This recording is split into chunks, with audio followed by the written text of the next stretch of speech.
A cor da cultura. Uma parceria. Petrobras.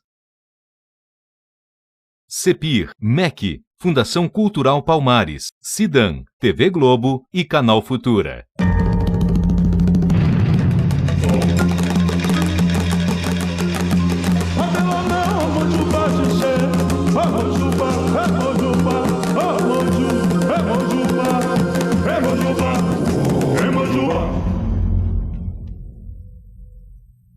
Aguemaína opada, aguemaína opada o, aguemaína opada, aguemaína opada o, aguemaína opada, aguemaína opada o.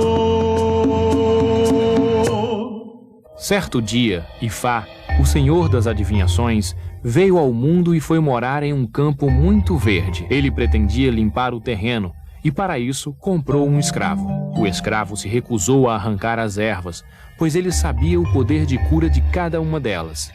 Ifá, muito impressionado com o conhecimento do servo, resolveu jogar os búzios.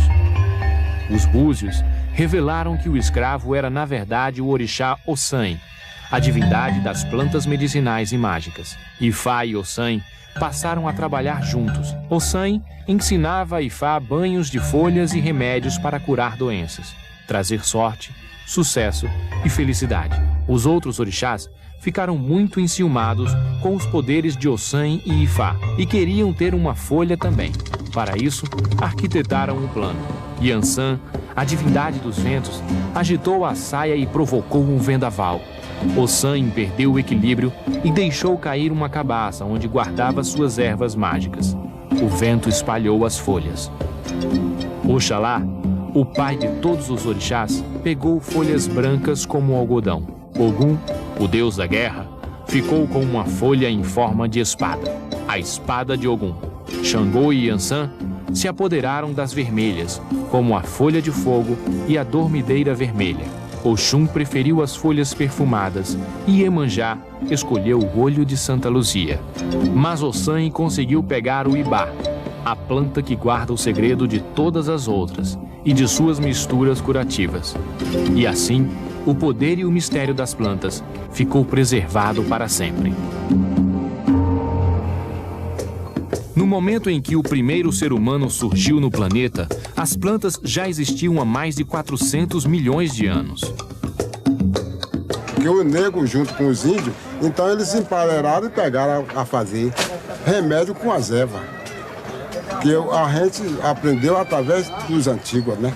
Que a gente vai aprendendo, então a gente está acompanhando e trazendo o remédio para dentro da capital, né? Qualquer uma capital que... Porque você vê que é tudo quanto é raiz serve, mas tem que saber para que serve. As pessoas pedem assim remédio para problema de barbeiro, né? Essas coisas, reumativo, coluna, diabetes, problema de colesterol, problema de pressão, entendeu? Problema de intestino. As religiões afro-brasileiras são ecológicas por natureza. Seus fiéis aprenderam com seus antepassados uma grande lição do pensamento tradicional africano. O equilíbrio surge da convivência harmoniosa entre todos os seres, homens, plantas, bichos e recursos minerais. O homem é uma pequeníssima semente dentro da gigantesca e infinita paisagem universal. Sem você perpetuar a natureza, você não consegue o sagrado. Porque você tem que perpetuar primeiramente a natureza. Só assim você tem pedra sadia, você tem a água sadia, você tem a folha sadia, você tem a raiz sadia, você tem o caule sadio, você tem o fruto, as sementes sadias, e é tudo isso. E mantém também o seu corpo sadio, porque você vai precisar de tudo isso para você trazer o sagrado. A pedra, quando você pega, que ela é perfeita, você está o quê? Você está ali, você é uma pedra também. Você é a morada do orixá, como a pedra é. No momento que você segura um ocutá, que você segura uma pedra, você está nada mais, nada menos, porque você também se fortalecendo.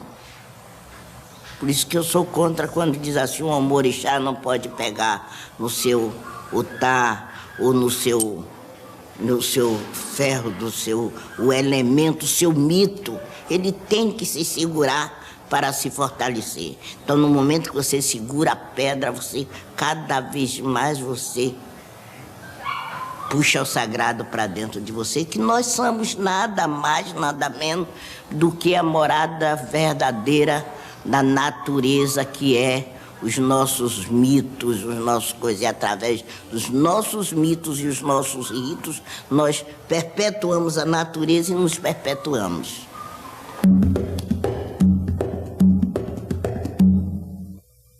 Se você usa um vegetal num momento mágico simbólico, ele tem, certamente, além do seu efeito bioquímico, o estímulo do sistema imunológico do próprio indivíduo, que está não como um paciente passivo, mas um agente da sua própria cura. Ele buscou a sua cura e ele participa do seu processo de cura, acreditando que aquela forma de terapêutica é a forma que ele conhece, que ele acredita, dos seus antepassados, dos seus familiares, ou que os deuses mandaram ele usar. Então isso faz com que ele participe muito mais do seu processo de cura, e alguns acompanhamentos e testes imunológicos comprovam que esse paciente tem resultados muito melhores do que aquele que não tem nenhum envolvimento emocional com o seu processo de acompanhamento terapêutico. Então é preciso primeiro abrir o leque para entender os conceitos de doença e saúde e perceber que não só ao ingerir um chá você está adquirindo saúde com algumas plantas que foram deixadas pelos nossos ancestrais e antepassados, mas também aquelas usadas em rituais para a obtenção e a manutenção da saúde, como os banhos de flores para o mulu, né? Como os banhos com muitas ervas aromáticas ou não, os incensos, as fumigações, que a gente considera que mandar fumaça para os deuses foram os nossos primeiros e-mails, né? Pode dizer assim. E é através do aroma que determinada planta tem, que você vai se comunicar levando uma certa mensagem. A minha mensagem é: eu preciso de limpeza, eu tenho uma planta para isso. A minha mensagem é: eu preciso de saúde. Ou a minha mensagem é: estou querendo um namoradinho melhor, né? Então, uma erva aromática. Então, esse é o contexto geral que a gente estuda em etnobotânica.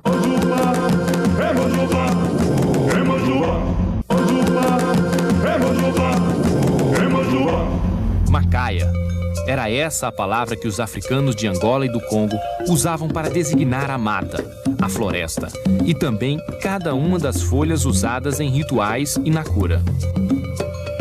A escravidão atlântica trouxe africanos de diferentes nações para o convívio com outra macaia, a macaia brasileira.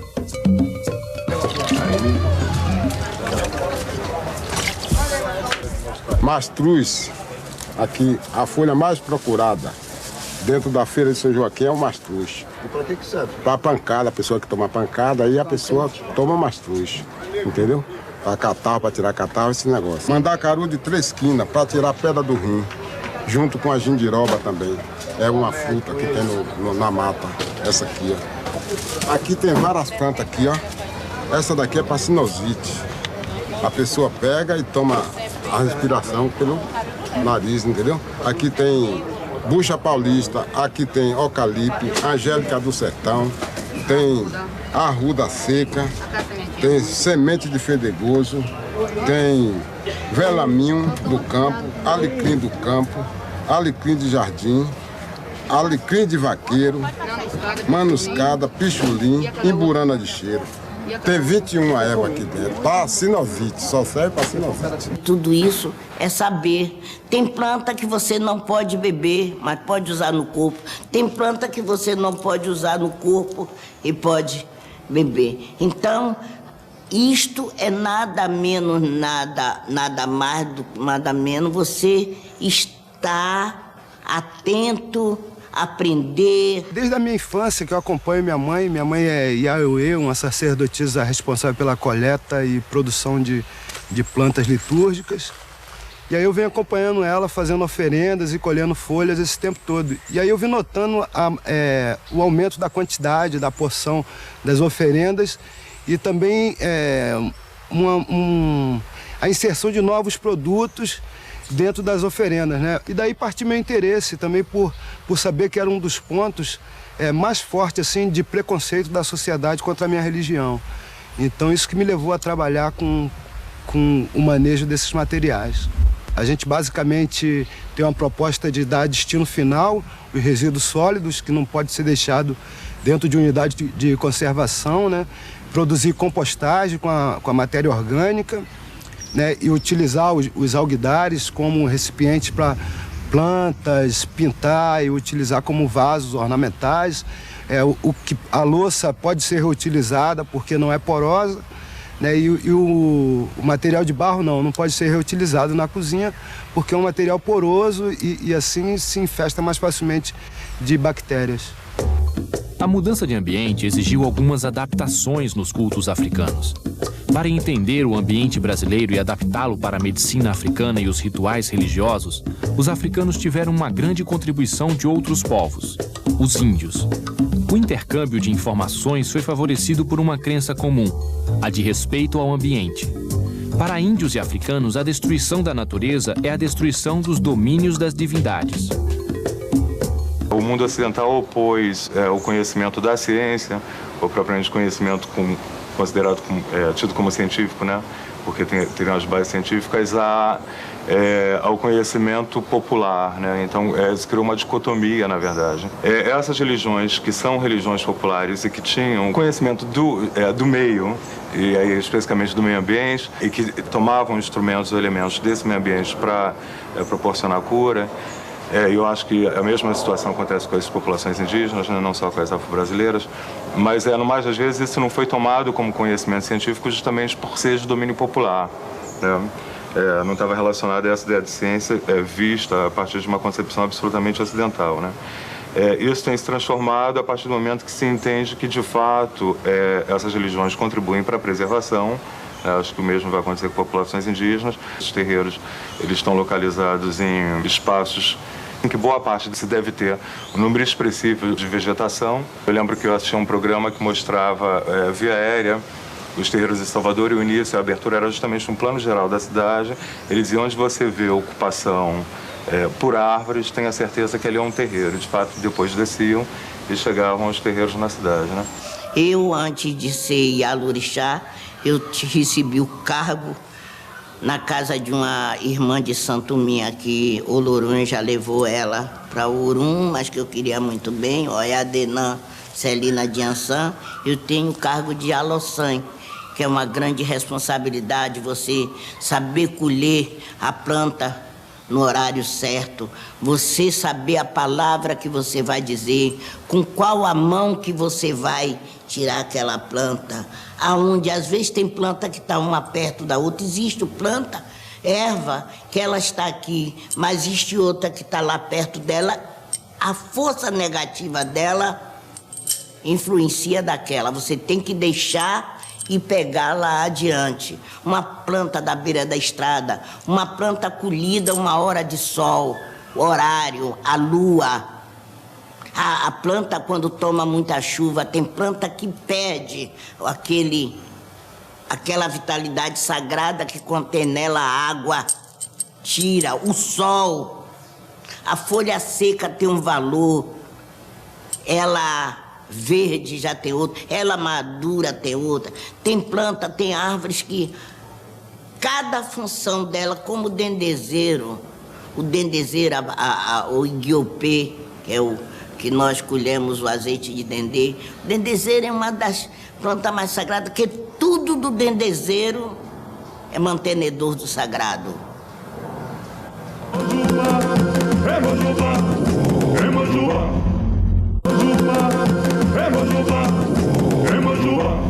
Aqui é arruda. Aqui é para tirar olhado. Para negócio de magia, esse negócio. Dá para quebrar, né? Exato. Para poder chamar as coisas boas. Aquelas coisas de corrente forte. Isso aqui. Esse aqui é o espinho cheiroso. Esse é o espinho cheiroso que serve para mulher e para homem para tirar a inflamação. Quem tiver a inflamação. Quem não tiver também pode usar também. O respeito à natureza é uma preocupação cada vez mais presente entre os adeptos dos cultos aos orixás. Em 2001, nós iniciamos um trabalho sobre saúde nos terreiros e que deu origem a um projeto chamado Atoirê. Ou seja, Atoirê, a cabaça que o orixá Ossan traz contendo ervas medicinais. O projeto tinha como objetivo conectar as práticas de saúde do terreiro às práticas de saúde governamentais, né? E também potencializar as ações dos terreiros em relação à saúde. Porque nós entendemos que os terreiros são núcleos de promoção da saúde. Esse projeto deu origem depois, com alguns anos, depois de 3 anos, ele deu origem à Rede Nacional de Religiões Afro-Brasileiras e Saúde, que já está atuando em 15 estados diferentes. Essa aqui já é sabugueiro. Essa aqui, ó. Quanto mais com flor, melhor para poder tirar o sumo, para poder a pessoa se sentir bem. Um xarope. E aí eu fui descobrindo a utilização de ervas, de folhas medicinais para vários problemas de saúde. E fui verificando que isso poderia ser utilizado também dentro do próprio Sistema Único de Saúde. Então a gente vem trabalhando há alguns anos, né? E você vai percebendo, por exemplo, que o próprio Sistema Único de Saúde, hoje, inclusive, vai trabalhando, vai utilizando esse material dos terreiros. Por exemplo, a fitoterapia, né?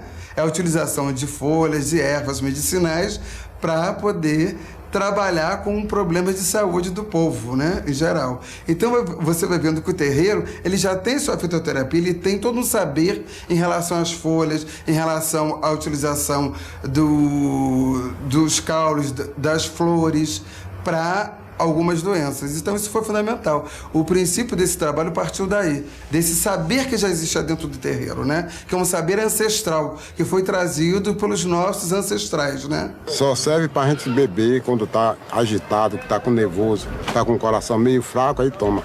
A flor e a folha. Mas tem gente que procura mais a flor, entendeu? Mais a flor? É, tem gente que procura mais a flor. Omolu é o orixá das cores preta, branca e vermelha. Ele carrega um cajado, o xaxará, e cobre-se com um manto de palha da cabeça aos pés, o ofilá. Omolu é o orixá que rege as doenças, podendo tanto trazer uma peste como curar qualquer mal de saúde. Os orixás de água estariam sempre relacionados com plantas de água. Quais são plantas de água? Aquelas que têm as folhinhas mais verdinhas, mais gordinhas, mais cheias d'água mesmo. Ou plantas que dão dentro da água, nas beiras de rio, nos mares. E isso a gente pode ilustrar, por exemplo, com aquele jasmim que dá em charco e na beira das cachoeiras, que é concedido como oferenda de Oxum, não é? Você tem plantas relacionadas com inchaço, males de mulheres, como se diz popularmente, amamentação, parto, que seriam plantas femininas ligadas a Iemanjá e Oxum. Por exemplo, cansanção, que arde, que queima, é ligada a Exu, a fogo. Algumas plantas que são ligadas à figura de Xangô, que são plantas chamadas quentes, que também é um orixá de fogo. Terra, ligada ao Oxóssi. As plantas de terra são relacionadas como aroeira, cajueiro, mangueira, plantas de árvores de grande porte também. Então existe uma associação entre a morfologia externa do vegetal, o seu habitat, e o orixá ao qual ela está relacionada. Ela nasce, com 7 anos ela dá aqui. Em cima, é isso? É em cima, ela vem debaixo do chão. Essa pedra do estopor, só serve mesmo para derrame. Então a gente aí que anda bem na mata, a gente tira e vem para curar o pessoal lá de Salvador, aqui dentro da capital. Nos processos de cura, os meios de diagnóstico para a cura na matriz africana não é, por exemplo, um exame hematológico ou uma ressonância magnética nuclear, né? Ou uma tomografia. Quais são os métodos diagnósticos? O jogo de Fá, o jogo de Búzios. Você vai ver o que aquele paciente, entre aspas, precisa, não é? E daí, nessa metodologia de diagnóstico e cura, e terapêutica, que seria o que indicar para a cura, o grande mestre Omolu, que é o pai das doenças, da cura das doenças, o médico dos pobres, estaria relacionado com a cura de uma forma geral. E agora, em maio de 2005, também no Diário Oficial, o presidente assinou a implantação da fitoterapia no Sistema Único de Saúde, no SUS, que está prevista até o final desse ano. Então, a gente passa a ter no Brasil a medicina chamada complementar, não gostamos que chame de alternativa, porque ela é a tradicional, a alopática é convencional, que é das convenções dos poderes públicos, porque, por exemplo, na China, a medicina tradicional é que é a convencional também, não é isso? Na Índia é a Ayurveda, mas no Brasil a nossa medicina é a hipocrática alopática. Então, ela é a convencional, a tradicional é essa de origem vegetal, mineral, outras práticas de saúde que não sejam essas alopáticas, correto? Daí, o que a gente tem? O Ministério está chamando de práticas complementares de saúde. E dentre elas está a acupuntura, a fitoterapia, que são as que são reconhecidas pelos Conselhos Regionais de Medicina e Farmácia. Esse movimento não sai do poder público para o candomblé. Não, esse movimento vem do povo de santo para o poder público, para compensar essa falha, essa brecha do poder público, de não nos reconhecer como os atores sociais que somos, né? Você vê que a maior contradição é numa floresta que nossos antepassados ajudaram a reflorestar devido a uma escassez de água, né? E hoje em dia você encontra assim, é proibido fazer despacho, né? Então eles desconhecem completamente as necessidades das nossas religiões, né? Mas reconhece que nós tivemos esse serviço, né? A presença do negro aqui dentro dessa floresta é muito mais forte do que de qualquer povo, de qualquer etnia, né? E isso tem que ser reconhecido. No mínimo tem que ser produzido material de educação específico, tem que ser movido ações de manejo, né? A nossa proposta, quando nós nos aproximamos do Parque Nacional da Tijuca, que já tinha um trabalho nesse sentido, né? Foi justamente isso, de dar uma linguagem que o povo de santo compreenda, né? Porque todos os materiais têm uma linguagem bem técnica. Então isso não atinge a nossa necessidade. Você não vai chegar para uma mãe de santo e dizer, olha só, nós vamos manejar aquela área para recuperar a mata ciliar e preservar os recursos hídricos. Ela vai dizer, rapaz, se respeite, entendeu? Eu quero saber de fazer minha obrigação com o Oxum, com o Iemanjá e dos recursos hídricos, cuida você, porque eles não vão saber o que é isso, né? Para essa geração de hoje do candomblé, já existe essa consciência, né? Já existe essa preocupação com o resgate dos saberes tradicionais, de diminuir a quantidade de oferenda, já que cada oferenda, você faz a oferenda para o seu orixá, é um indivíduo, então não tem necessidade de você pôr 200 quilos de coisas, mas devido ao consumismo, o modelo de desenvolvimento, você acha que quanto mais dá, mais você recebe, né? Isso não é uma coisa nossa, o modelo de desenvolvimento é um modelo europeu, né? Hiperpredatório, e que com a gente não acontece isso. Nós não queremos esse modelo de desenvolvimento, né? Nossas práticas sempre foram sustentáveis, como as dos índios, como os druidas, como os xamãs, né? Sempre tivemos uma relação de filho com a natureza, porque é isso que nós somos, né? E nossa passagem aqui, as pessoas têm que saber que é breve, né? Nós estamos aqui só para compor, e depois de compor esse circuito nós vamos virar compostagem, porque nós vamos apodrecer e a terra vai nos comer. Isso é um processo rápido, né? E o povo de candomblé, ele tem consciência disso e reverencia a terra como seu próprio Deus, né? O Aê é o nosso Deus também.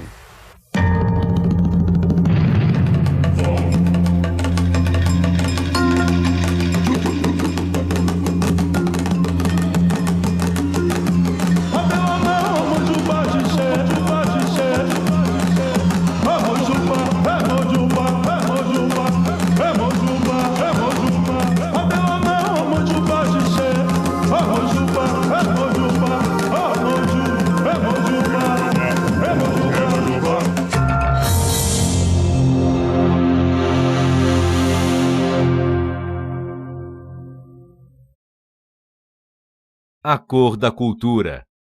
Uma parceria. Petrobras.